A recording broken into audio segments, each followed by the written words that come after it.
Hello and नमस्ते सबैजनालाई के छ कस्तो छ हो पारामा सबै सन्चै जय नेपाल भन्दै हामी यहाँ चाहिँ एउटा भिडियोको सुरुवात गरौँ है त। अनि म चाहिँ यहाँ चाहिँ ठ्याक्क आफ्नो दाइसँग आफ्नो खेतमा त्यो थोरै गन्ना छ, त्यो गन्नालाई यसो गोडाइको सोडाइ गरौँ, यसको घाँस सास निकालौँ भनेर आएको।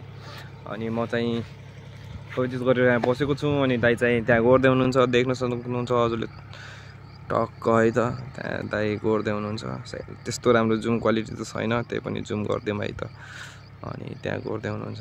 पहिला चाहिँ यसरी गोड्नु पर्थ्यो हामीले, त धेरै सुविधा आइसकेछ, ट्र्याक्टरले गोड्नुपर्छ हामीले, लास्ट टाइम सुविधा आइसकेछ। पहिला यसरी हातले दिनभरि लाइक 2-4 दिनसम्म गोड्नुपर्छ कि यो खेतलाई, परसम्म छ है, धेरै छैन, थोरै छ। तर अब त लाइक एग्रिकल्चर गर्न नि धेरै सुविधा आइसकेछ कि, गर्न चाह्यो भने धेरै नै सुविधा आइसकेछ। हामीले ट्र्याक्टर थ्रु गर्न सक्छौँ यसरी। लाइक यो भनेको अब 4 दिन लाग्ने ठाउँमा हाम्रो लाइक 1देखि 1.5 आवरमै सकिन्छ भनौँ न। लगभग 1.5 घन्टा लाग्ने हो, साह्रो गाह्रो त छैन होइन। अब केही गर्न चाह्यो भने नेपालमा नि गर्न सकिन्छ कि, त्यो खेती नि धेरै ठुलो, तर यस्तो मार्केट चाहिँ छैन कि, यो त्यो गाह्रो छ यसमा, मार्केट छैन, अलि मेहनत छ है। अब मेहनत जस्तो फल चाहिँ मिल्दैन अलि। त्यो सबै थाहै छ नेपालको हालत कस्तो छ, त्यो चुतिया नेताहरूले गर्दा कस्तो भएको छ भनेर।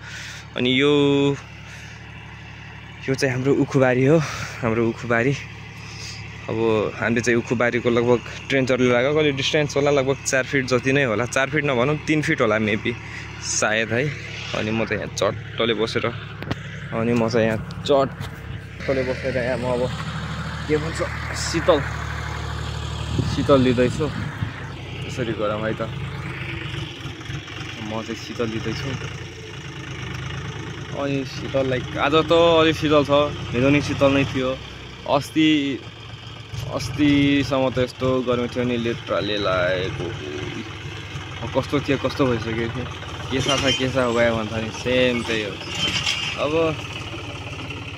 के भन्छ, म सानो कुरा गरौँ, अब यस्तो कुराकानी सानो भिडियो बनाऊँ भनेको त्यही त छ नि। अब नेपालले गरी खानु नदिने भयो होइन। अब त्यो विदेश जाने नि छ्यापछ्यापी भइसकेछ, कहाँ जाने, सबै ठाउँमा नेपाली छ कि अहिले, सबै ठाउँमै नेपाली छ अहिले, लाइक म्याक्सिमम के कुनामा पुगिसक्यो कि नेपाली अहिले त। के गर्नु, यस्तै छ परिस्थिति। अनि कसरी हुन्छ त देश विकास, सबैजना गइरहेछ। इभन मैले नि ट्राई गरेको, मैले नि नगरेको होइन, मैले नि ट्राई गरेको है बाहिर जानलाई। अब ठ्याक्क त्यसपछि मेरो अब तालमेल नै बिग्रियो उतातिर, अनि म नि बाहिर गरिरहेको थिएँ। अनि त्यसपछि घर आएर बस्यो भ्यालु ड्याडी नि बिरामी हुनुहुन्छ अहिले है। त्यस्तो खासै कम्प्लिकेटेड त छैन, त्यही पनि बिरामी नै हुनुभएको छ। लाइक हाम्रो घरको पिल्लर नै हो नि त उहाँ अहिले। म नि केही गर्दैन, कमाउँदैन। अब मेरो दाइ भाइ कोही छैन, लाइक बाबाको नि दाइ भाइ कोही छैन, लाइक ड्याडी मात्रै हो कि घरको एक्लो पिल्लर हो कि उहाँ चाहिँ। उहाँलाई केही भइहाल्यो भने त डामाडोल भइहाल्यो नि है। मैले कमाउन स्टार्ट गरेकै छैन, अनि त्यही भएर ड्याडीलाई नछोडेर जाऊँ भनेको। अब सायद यतै बस्ने होला, अब यतै के गर्नुपर्छ भन्ने अब विचार गरेको छु मैले, त्यस्तो त छैन होइन। के हुन्छ अब फ्युचर त कसैले नै देखेको छ र के हुन्छ होइन। तर मैले चाहिँ विचार गरेको यस्तै बस्ने गाउँघरतिर। तर रमाइलो छ गाइस, हेर्न सक्नुहुन्छ कस्तो मजाको छ, दामीको भ्यू छ है, चारैतिर हरियाली।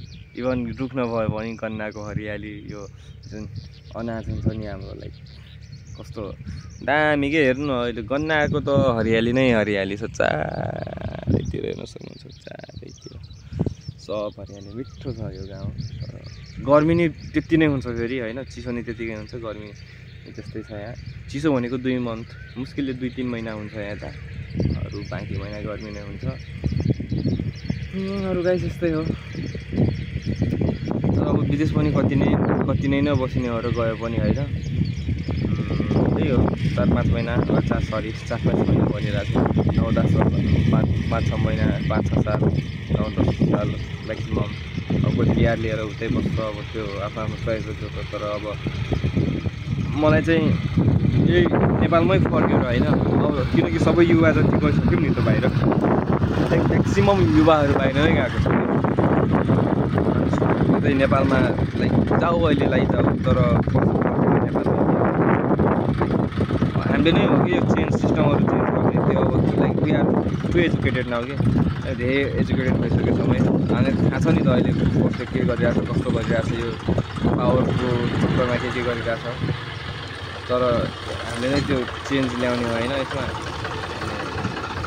मलाई लाग्छ फर्किनुपर्छ त्यहाँ गएर इभन लाइक अब फ्युचरमा के हुन्छ म पनि जान सक्छु न म जाने त भन्दिनँ तर म त्यहाँ उता गएर चाहिँ म स्योर फर्किन्छु क्या म उता बसेर म स्योर फर्किन्छु त्यही के गर्ने होइन सानो गर्ने तर ह्याप्पी लाइफ हुनु पऱ्यो कि आफ्नो खुसी हुन्छ नि त्यो चाहिँ हुनुपर्छ जस्तो मलाई लाग्छ कि जिन्दगीमा लाइक अति धेरै सम्पत्ति छ क्या अनि मान्छे खुसी नै छैन भने त्यो सम्पत्ति भएको कुनै कामै लाग्दैन कि मलाई लाग्छ होइन त्यस्तो आफ्नो आफ्नो धारणा हुन्छ कि कस्तो लाग्छ जे जस्तो भयो भने दुई छाक खायो भने खुसी चाहिँ हुनुपर्छ जस्तो लाग्छ मलाई